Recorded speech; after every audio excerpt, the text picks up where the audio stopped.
Did you guys have good weekends? Nice week so far? Excellent. Took the mirror off of the bathroom wall Saturday, and it was really nice. Nobody got cut, nobody got hurt, nobody stabbed themselves in the eye. It was, I consider that a win. Have either of you had an opportunity to look at the module for this week? Just the beginning. Okay. What we're going to be doing is going over the next two of the elements of art. And remember, there's 7 of them. Do you remember the first 2 that we already talked about?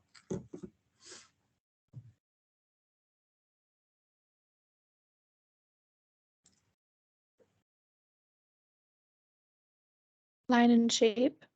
Yes, very good. Excellent. Now, line is pretty fundamental, and shape is actually doing something with the line.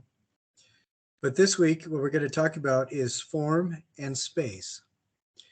And form is to shape. It's basically taking shape and putting it into a 3-dimensional volume. So, for example, a shape might be a circle, but the form of that would be like a ball or a sphere. Shape might be a triangle, but the form of that might be a cone or a 4-sided dice for Dungeons and Dragons, which I know you guys are way too mature and grown up to ever play. But if you weren't, it's one of the die that you use in that game. Or a square is the shape. What would be a form version of that square shape?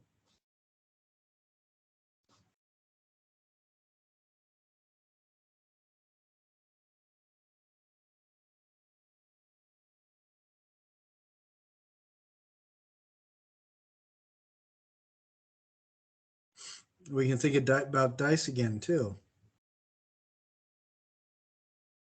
If the form version of a circle is a ball, the form version of a triangle is a cone, what would be the form version of a square? A sphere. A sphere is the form version of a circle. What are some other options?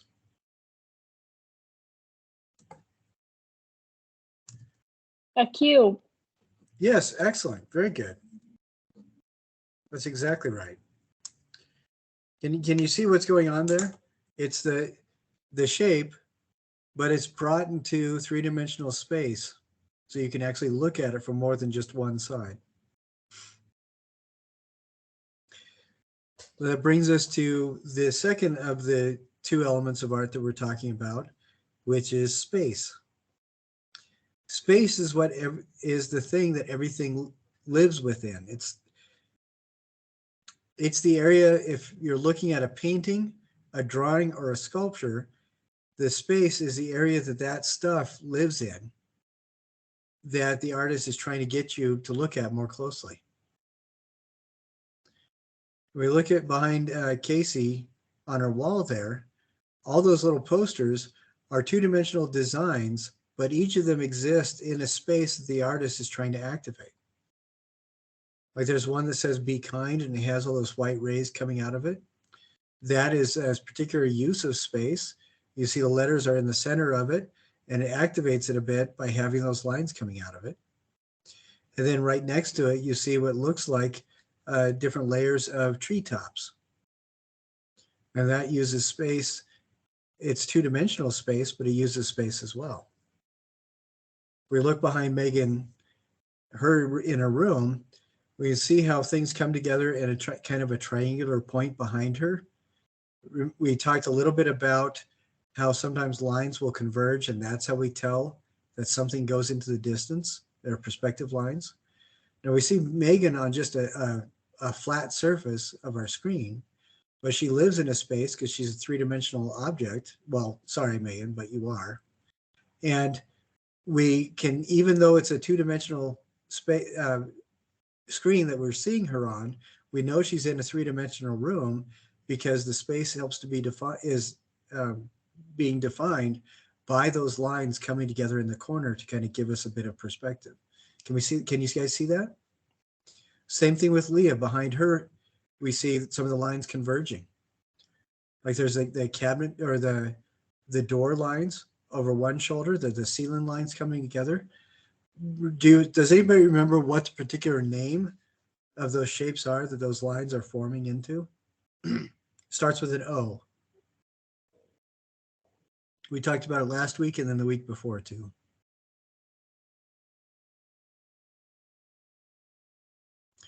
Remember, it's the shapes that artists are aware of, that our eyes go to and help us to define things as such as perspective, or help us to accept things such as perspective. Those shapes are called orthogons.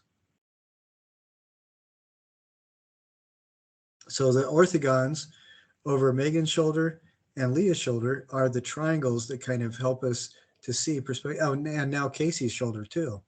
Are those triangles that start convincing our eyes that we're looking into three-dimensional space with converging lines making perspective. Now, artists are very aware of both positive and negative space. If we look at those images over Casey's shoulders and the plants that are dangling there, where are the positive spaces and where are the negative spaces? What about those dangling plants are positive space, and what are the negative space areas?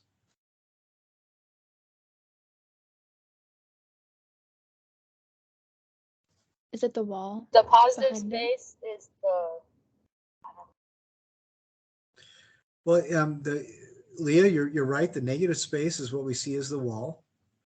And on top of the negative space, what would be the positive space?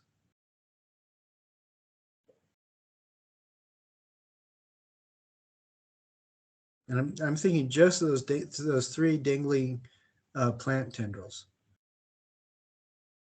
Well, the positive space is the actual plants. When we look at it, we can see the leaves, the positive leaves, they're very interesting. But around them, and this is something that an artist starts becoming aware of, is that there's also some interesting stuff going around or on around the leaves. Of course, all those shapes fit together perfectly and they line up, and so it looks like one thing. But the positive space is the thing that you make or put there, and the negative space is what your eye sees around it. So where the positive shape of the leaves are going to be relatively round, flat objects, the negative space around it is going to be the curvy, jaggedy lines that define the outside edges of those leaves. You guys see that? Now, if we look again at Casey, I'm not really picking on your wall, Casey, but I think your wall is interesting. That poster right next to Be Kind, on either side of it, on one you can see a road that is using orthogon triangles to help us see that road disappearing into the distance. And on the other side of that Be Kind poster, we can see the treetops. Can everybody see that? On the poster with the treetops, the positive space is those treetops. And we can see that those forms that almost look like fingers close together poking up, those dark shapes. The white right behind them, the cloud shapes, are the negative space. And then we see another faint line of treetops making another little positive space. And then behind that, we get some more of the white cloud negative space. And then towards the top of the poster, we get the stark white cloud, which almost becomes a positive space again. Now, if we look right close to Casey's head, the one with the road disappearing into the distance, where there are, I see at least two positive space examples and a really good negative space examples. Where are the positive space examples?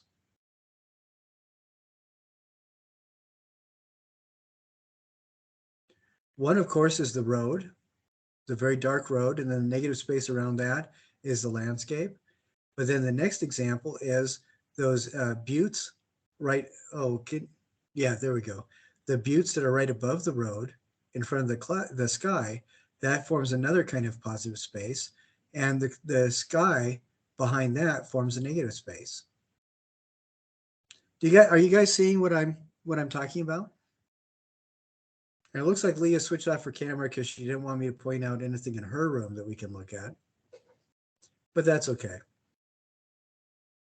And if we look at Megan, just in frame, the positive space around Megan is her hair, of course, and her cheeks, her ears. And what's the negative space?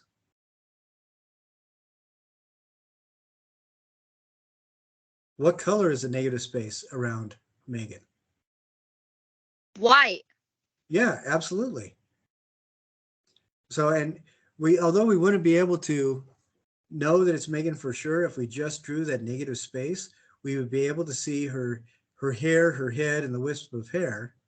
And then in order to define her, we would have to have the positive space of her face. But do you guys see how that works? Space is that environment in which you make stuff or stuff exists, whether it's two-dimensional or three-dimensional. Now, an artist, a lot of the times too, in paintings and photographs, they start looking real because we see that there aren't just shapes in the photo, but we see forms because of shading and light and dark and different use of different colors. Like if you looked at that VW minibus behind Casey, it's basically a rectangle with a little bit of stuff on it. But we can tell that it's a bus because it exists as not just a shape of a rectangle, but as forms in two-dimensional space. Can everybody see that? Okay. So these are things that they're obvious once you point them out and you see them, you can see them, but if nobody told you about this, is it something that you'd ever even think about on your own? Most likely not. I mean, I didn't until somebody started pointing it out to me, and it was mind-opening. So as you guys are creating stuff, be mindful of the space that you're building, that you're making, in either two-dimensional or three-dimensional areas that you work in. And be mindful of things like positive and negative space. A really good example of positive and negative space. Have you guys ever seen those optical illusion drawings where it looks like two people, their noses are almost touching? And then you realize that it's actually a picture of a vase. And your mind starts playing these tricks where it sees the two faces as positive and the space between them is negative, or it sees a candlestick and the two faces disappear and become just the space around the candlestick.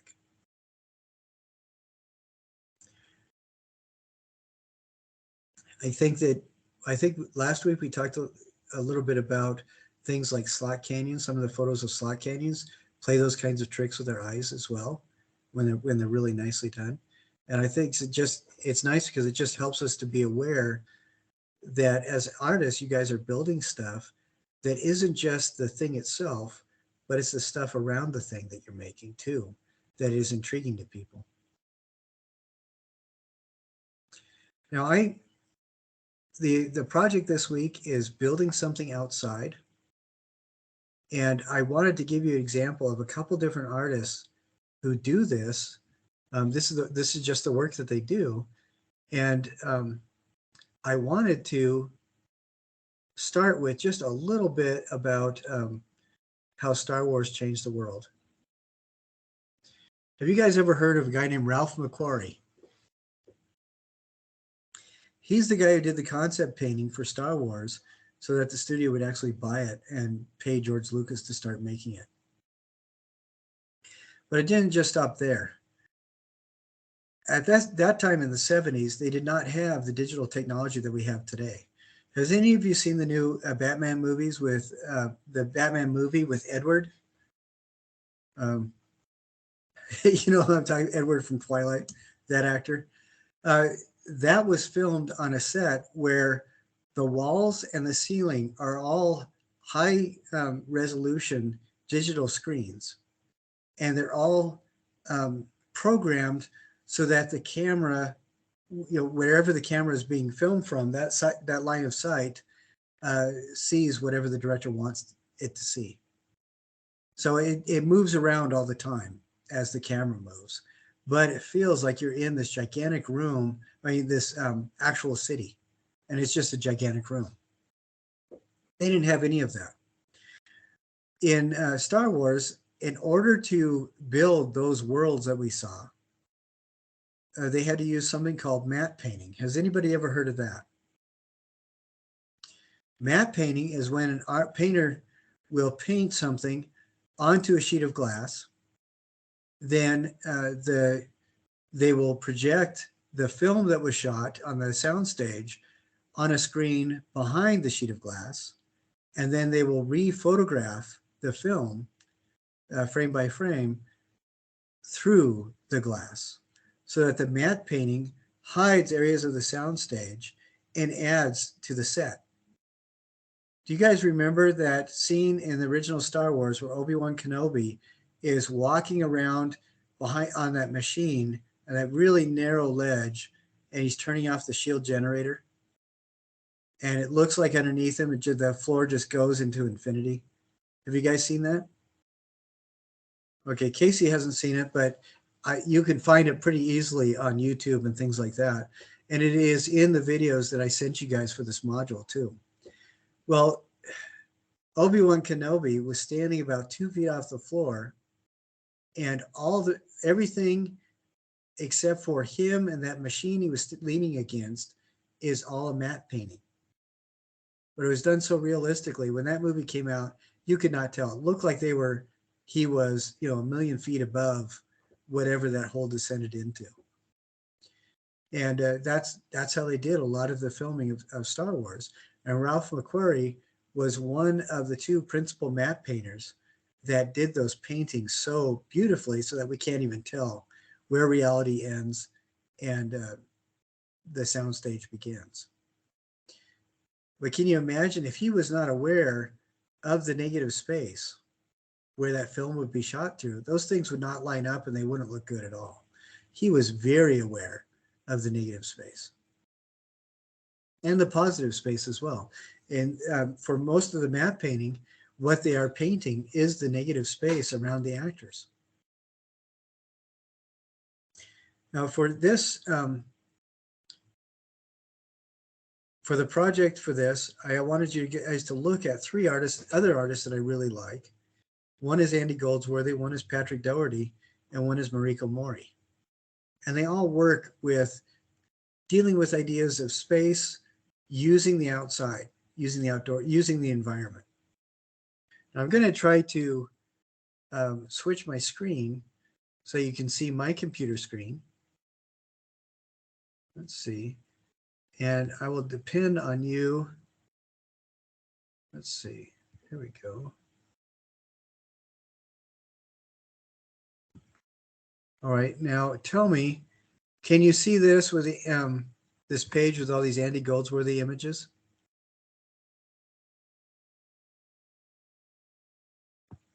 Can everybody see that?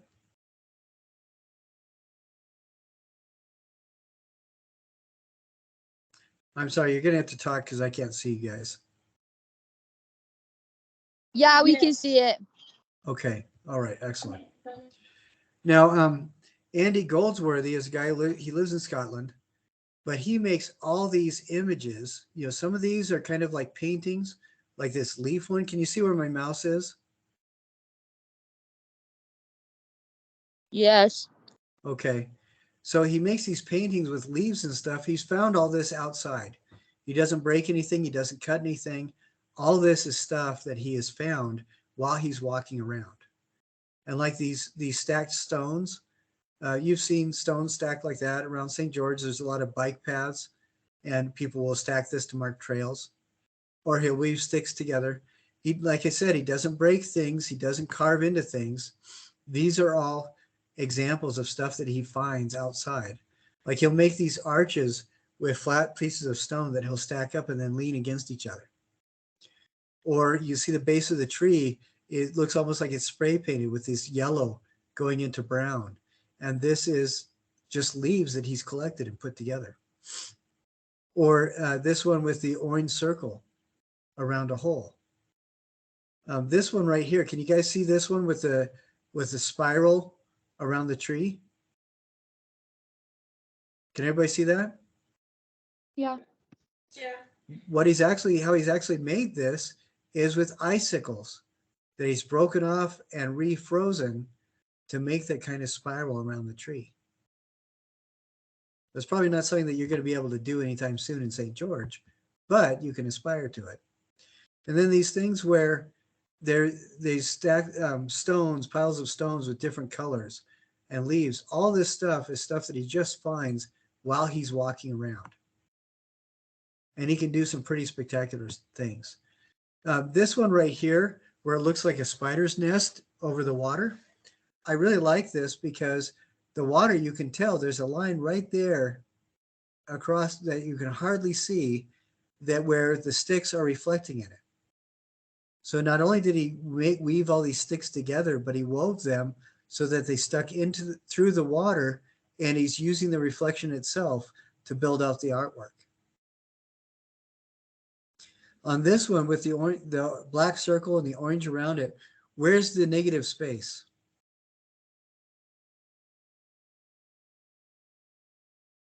Is it the black? Yeah, absolutely.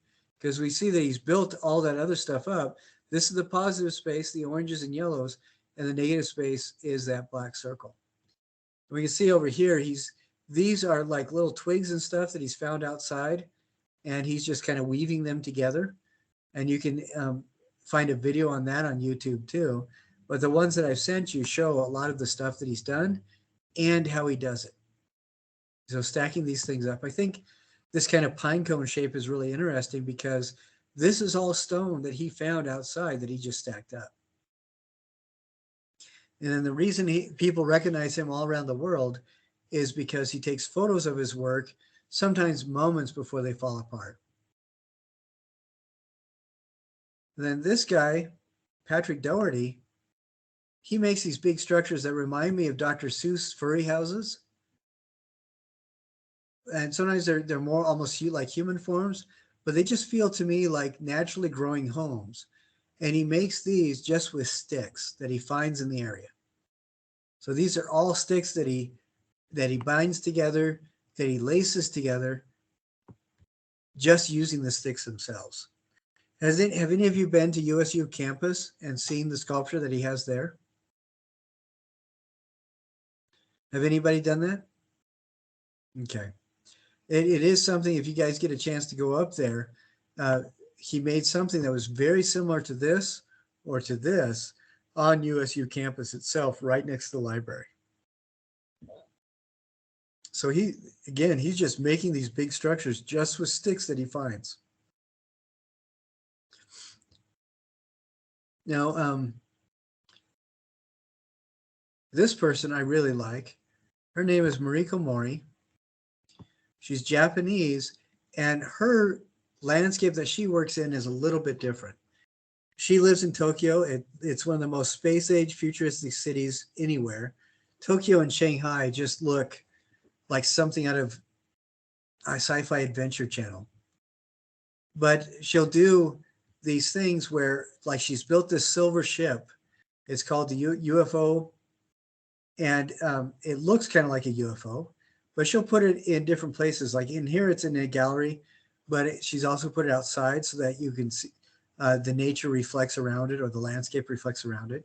But you go up these stairs inside, you lay down on this bed in there, and then you listen with headphones to the music your body and brain are making. Were you aware that your body and brain make music?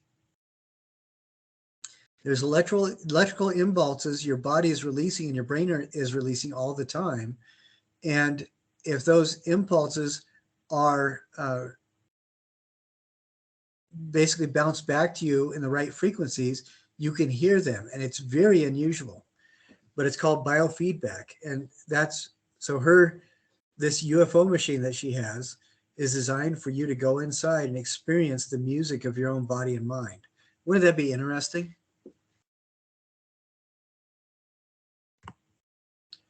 And we can see some of these things like this one right here.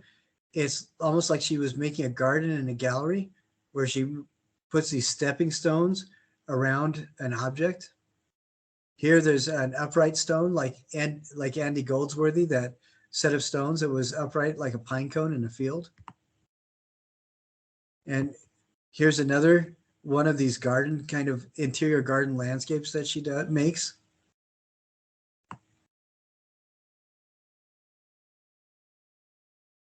I think they're fascinating. Then she will also build environments. Now this is an interesting one. It's not something that she built, but she recorded it.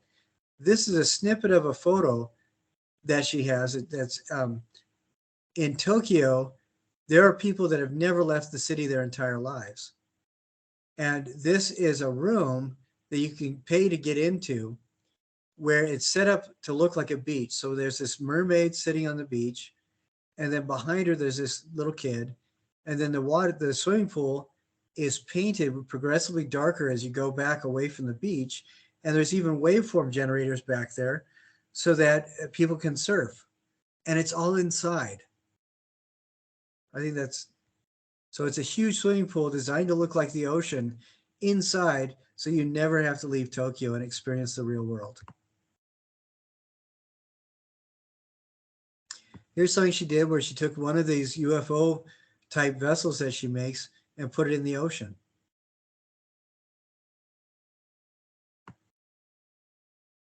And here's something where she made like a Stonehenge out of neon plastic stones and set it up inside. So really an interesting perspective on what we're talking about, the outdoor artists. And here's, I don't know, can you guys see this that my mouse is on? This is that mermaid right there, but this is that picture that she took, that she put together of that interior beach that is in Tokyo, where you can see the swimming pool going back, and then the back wall is painted to look like the outside, but it's all inside. That is very surreal.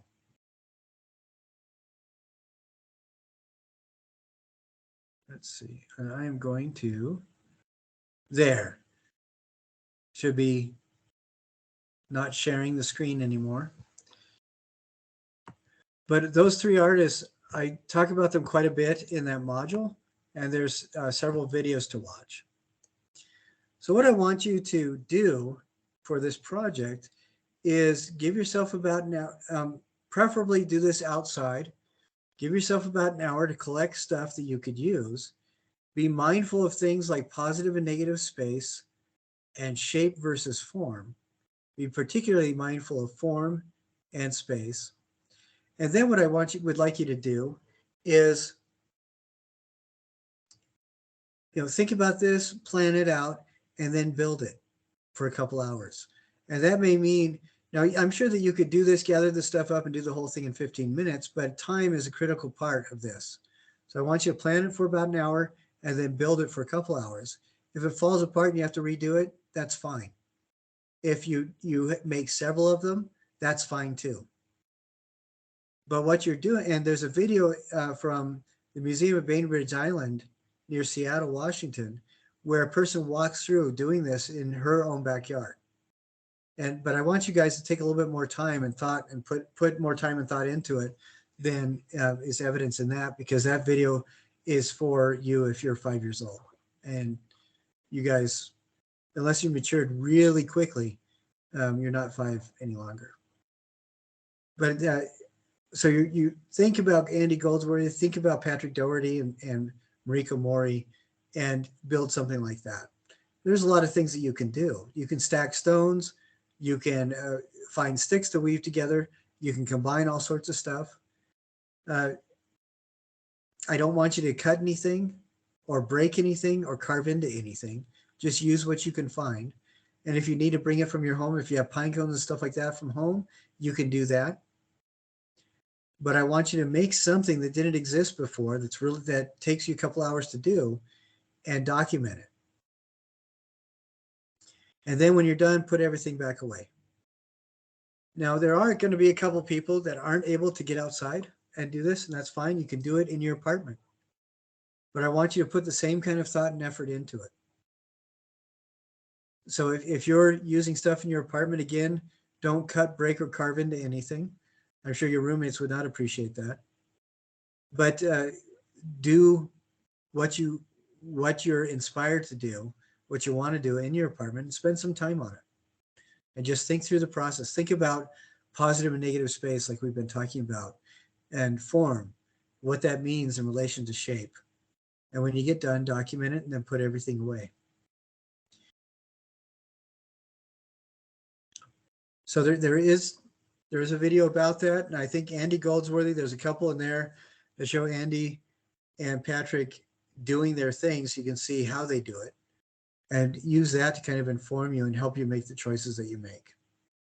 And one thing that might be kind of interesting is, say you spent a while collecting all sorts of stones of different sizes, then you went outside and you found a tree, and you started doing the largest stones around the base of the tree, and then kind of stack stones on the tree so that they were leaning against the tree to kind of make a spiral going up the tree of different, gradually, of the stones getting smaller with 3 different pillars of stones.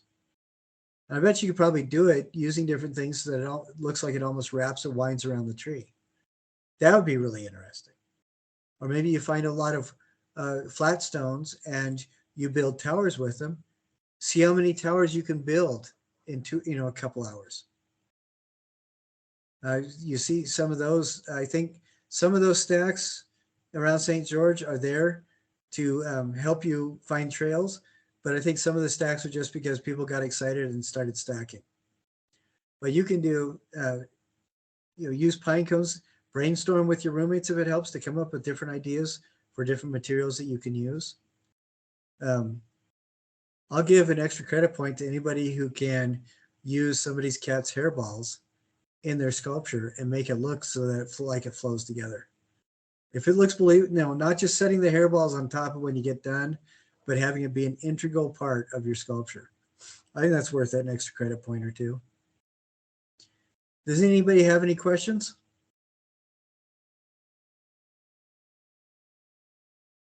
All right.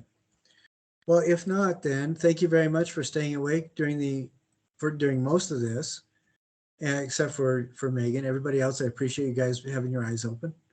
And then, but I look forward to seeing what you guys do. And next week, we're going to do a couple more of these elements of art. And then we're going to move on to looking at different regions of art and looking at things with the tools that you've been developing so you can talk about it intelligently. And I say that because have you been using these words that we've been learning in your conversation and you with anybody? Because people will look at you in a different way and they will say, holy cow, she is smart. And it's not because you've gotten any smarter, you've already been there, but by using these words in the way that you know how to use them and using these tools, people will be floored by how well you can articulate what you see and help them to understand what they're seeing as well. So that's excellent. All right, guys, I will look forward to seeing you all next week. You have a good, fun, and safe weekend. All righty? Thank you. Thank you. You're welcome. We'll see you all later.